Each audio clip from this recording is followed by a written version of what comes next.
علی صاحب یہ -1 چلتا رہا بڑا عرصہ، جناب ڈسکوالیفائی کر دیں گے، یہ ہوگا وہ ہوگا، وہ کسی حد تک سبسائڈ کر گئی ہے ساری سچویشن، یا ابھی بھی وہ اسٹل وہ تلوار سر پہ لٹک رہی ہے؟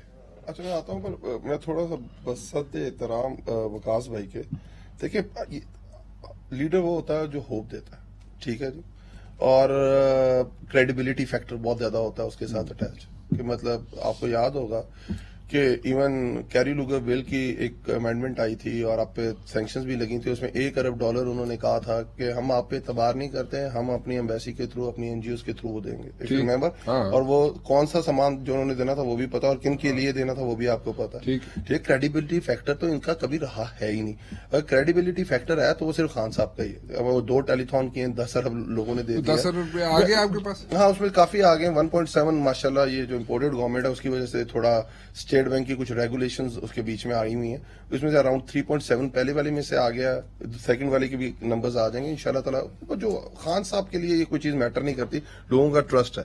اب یہ فرق ذرا دیکھیے نا، ہم آپ ایپل سے ایپل کو کمپیئر کرتے ہیں نا کمپیریٹو اسٹڈی کے اندر، ہم یہ تو نہیں ہو سکتا کہ مینگو کو ایپل سے کمپیئر کرنے لگ جائیں، یہ تو بالکل زیادتی ہے. آپ نے 4.25 سال کی حکومت دیکھی عمران خان سے، آپ نے کہا کہ ایگریکلچر فیل ہو گئی. پاکستان کی تاریخ کی سب سے اچھی ایگریکلچر 4.4% پہ گرو کی. اکنامک سروے آف پاکستان جو مفتاح اسماعیل نے پریس کانفرنس کی ہے، اس میں اس نے کہا ہے کہ پاکستان کے پچھلے 3.5 سالوں میں 55 لاکھ نئی جابز کریٹ ہوئی. یہ وہ نہیں کہہ رہی، پاکستان بیورو آف اسٹیٹسٹکس کہہ رہا ہے، یہ مفتاح کی نہیں، پاکستان بیورو آف اسٹیٹسٹکس جو آج احسن اقبال کے نیچے.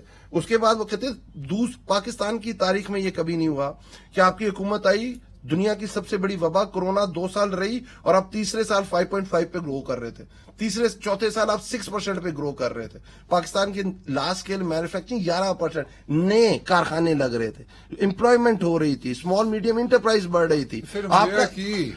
سر تمہیں پتا کوئی پولیٹیکل لیڈر زیادہ مقبول ہو جائے وہی خطرناک گل ہوتی ہے نا. آج بھی ہم اس چیز کو مانتے ہیں، عالمی مہنگائی ہے، ہم یہ کہتے ہیں سپر سائیکل آیا ہوا ہے. پوری دنیا کورونا کے بعد پوری ڈسٹرب ہوگی ڈیمانڈ اینڈ سپلائی سائٹس. ہم اس چیز کو آج بھی، پر طریقہ ہوتا ہے ہماری سائٹ پہ تو کورونا بھی تھا، سپر سائیکل بھی آیا ہوا تھا. جو سینسیٹیو پرائس انڈیکس ہے، جو ایس پی آئی کس کو کہتے ہیں کہ آپ کی دال کتنے کی، آپ کی روٹی کی آٹا کتنے کا ہے، جو مین 5 چیزیں اس کی پرائس کو، جو آپ کی کچن آئٹمز ہیں، وہ 48% پہ ہے اس وقت.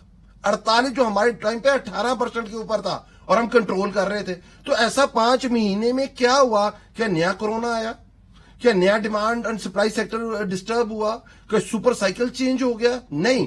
گڈ ایڈمنسٹریشن، بر وقت فیصلے. جب آپ فیصلے بر وقت نہیں کرتے اور خود آ کے یہ کہتے ہیں کہ آپ کو یاد ہوگا مفتاح کی پہلی پریس کانفرنس، اس نے آ کے تباہی پھیر دی پاکستان کی مارکیٹس کی. یار اس نے خود آ کے کہا کہ پاکستان کے پاس جو اس کا کرنٹ اکاؤنٹ ڈیفیسٹ ہے وہ $22 ارب پہ جانے والا ہے. آپ نے پورے ملک سے ڈالر شارٹ کر دیا. اب تو پاکستان کی پوری انڈسٹری بند ہو گئی ہے. آپ جائیں فیصلہ آباد کراچی.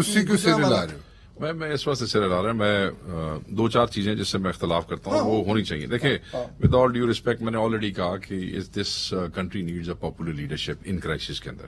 پاپولر لیڈرشپ اس وقت عمران خان صاحب ہی ہیں، اس میں میرا کوئی اختلاف نہیں ہے.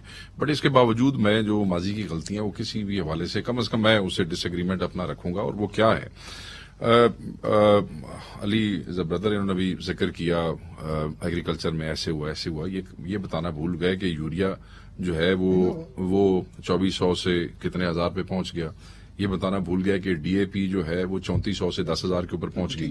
یہ بتانا بھول گئے کہ وہ جو ٹیوبویل کے اوپر بجلی کی سبسڈی ملتی تھی وہ وڈرا ہو گئی. یہ بتانا بھول گئے کہ ایگریکلچر کے وہ جو پر یونٹ ہے وہ کتنا چلا گیا کمرشل اس کے کمپیریزن میں.